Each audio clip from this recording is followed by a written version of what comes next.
Welcome to another episode of the Nothing Podcast, a podcast where we talk about anything and everything all at once.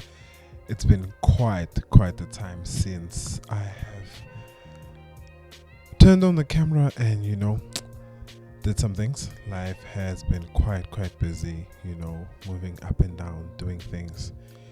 We have a lot is happening in the world right now, and there's a lot of interesting things that are happening. But I'm just glad, I decided tonight that let me just, remember my YouTube password again, as people say, after going from a very long hiatus. I think there's just been quite a lot of change in my life as of recent. So, trying to adjust to the new life and, and everything like that. Trying to align with the new schedule and things like that. I haven't gotten to the same routine that I had like a year, or I don't even remember how long ago, when was the last time that I even recorded an episode. But we are back in all of our glory, back talking about social media and everything trending, even though I'm not really a person that follows trends a lot, but I do follow quite a lot of things that happen in social media, from one of the things that I have been seeing that pop up quite a lot, is, especially on Instagram, is the new format. It's almost like a 3x4 sort of format, but it's not really 3x4. It's mainly for video, which is a thing that I really like, specifically because I like reels, don't get me wrong. I like reels and 9x16 and seeing things and shooting things in portrait, but cameras were made to be shot in landscape. The TVs are in landscape, and the media and everything, like, that's what it was designed for. Unless you're shooting on a phone and stuff like that. That's even the phone sensor is square. So I really like the fact that people are bringing back, the horizontal look once more again, even though it's not really 16:9 like true 16:9, but it's better than 9:16 in a lot of senses, because we can shoot in the way your camera was designed to be held. You can shoot in the way that your accessories and everything else was designed to be. Like the sensor itself is square. It was meant to be shot in a square-ish sort of format. So I'm really glad to be seeing that come back. And in the social media space, there has been quite a lot going on. I think social media is not the same as it was 2 to 3 years ago, where people used to use over-the-top hooks. Even the same thing with YouTube. People used to use like over-the-top hooks to try and clickbait people to come and watch. I think as a people, we are starving for information. I recently have been reading quite a lot of Substacks. I've been trying, even though I work in social media, I've been trying to cut down my social media usage, especially during times when I don't have to work. So I've been reading quite a lot of Substacks, and I can see, man, that the people are hungry for actual raw art form, whether it is written, whether it is video, whether it's in any type of way.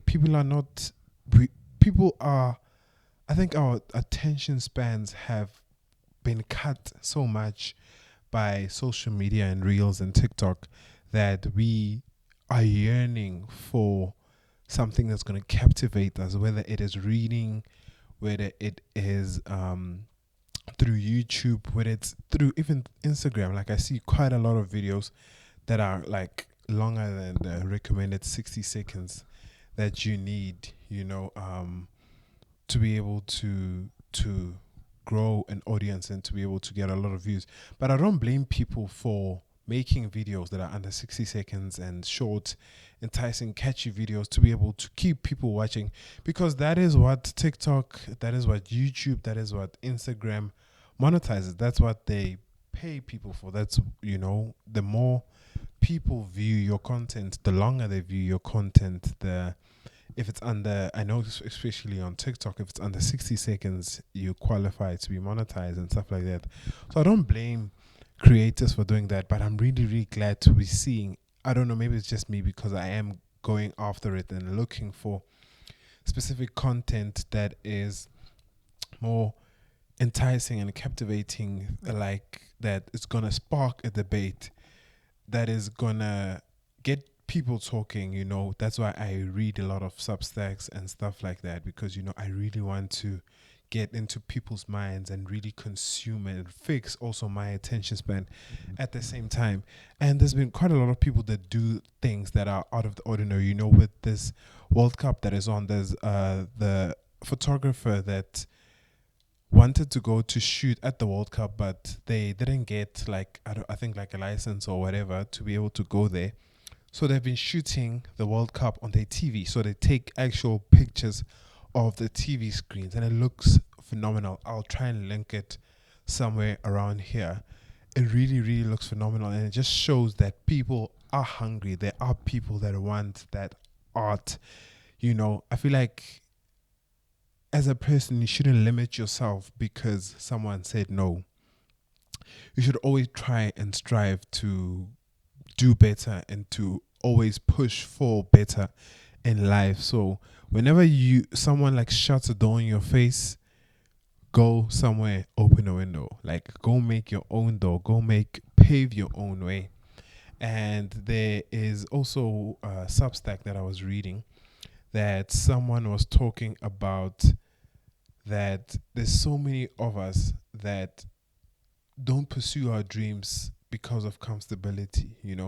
There's so many of us that we have so much potential, but we do not go and chase after our dreams because of financial constraints, because of lack of opportunity, because of the fact that we just we have to put food on the table. We have to work. You can't go open up a restaurant. You can't go open up a cafe. You can't chase after your dreams and become an artist, to become an actor, to become whatever it is that you burn for, whatever it is that you have the passion for, because of the fact that life, we have to pay taxes and do life things. But I feel like if you are in an opportunity to chase and to go after the thing is that you feel like your heart burns for, don't stop. Do not stop for anything. Just continue going until you can't anymore. There's a saying by, I think it's by Winston Churchill, that if you are going through hell, keep going. Do not stop for anything or anyone. Just keep going at all times. And it's a very difficult thing, especially to say to yourself, because of the fact that we get scared.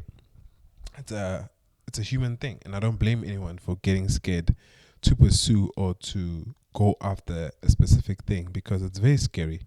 You don't know whether you're going to make it or not, but what you do know is at the end of the month, you have to pay that bill. At the end of the day, you have to eat. At the end of the day, your family have to eat. So it's just, it's quite a confusing thing. But I think that at the end of the day, we'll be okay. Even if you're not okay, it is definitely not the end of the day. That's a Rick and Morty quote, I think. Yeah, it's quite mind opening to be able to see and to consume other people's content. And I highly would recommend just start reading, man. Like reading, I've started reading quite a lot of, I read the Bible a lot and Substacks. And it's really, really something, to wake up early in the morning around 5 a.m. before the whole world is waking up, to, to align yourself. What I do is I read the Bible in the mornings, and it really, really helps you, like just getting a head start in the day. I know the saying goes that the early bird catches the fattest worm, but in a sense, it is quite true. It's quite true because I'm all prepared. By the time the whole world wakes up, you already have a step forward. You're already like, even if trouble might pop up first thing in the morning, you'll be ready for it because you have prepared yourself. So I'd highly recommend that you take some time off, just do something that is going to take your mind away from all the worries and the troubles from the world, because there is quite a lot of them, and it's something that we can't control, but you can control what you consume, and consume the things that fill your cup. Thank you very much if you have tuned in, and thank you very much if you have stayed for this long. I'm hoping to continue doing this, but please don't hold me to it. It's been lovely to talk on the camera again. I do this sometimes on TikTok. Follow me, Sipo_Shongwe with a C. I do some coffee review type of stuff, and yeah, it's been quite nice, doing something like one of my new hobby in the past like year and a half has been coffee, and I've been enjoying it. I really, really have been, like, going around from tasting different coffees to exploring the different ways of making coffee. It's really, really been something that I enjoy, and I'll highly recommend you find a hobby that has nothing to do with your line of work, nothing to do with the thing that you do, especially if it's something that's not easily monetizable. Because I feel like the moment you're going to try and monetize your hobby, your love for it is probably going to go away, in the sense of that you are going to try and perfect it. It's going to feel like it's becoming a chore than actually getting up in the morning to making a cup of coffee with a mocha pot that's going to take you 5 to 10 times longer than just making instant coffee. But the end result is always going to be much, much, much better. So I highly recommend you get a hobby that has nothing to do with your line of work. And that's been it for me. I enjoyed talking to you guys. Comment down below what it is that you are currently reading, and maybe we might exchange books and thought pieces down in the comment section. Thank you for tuning in, and see you guys in the next episode of the Nothing Podcast. Cheers, guys.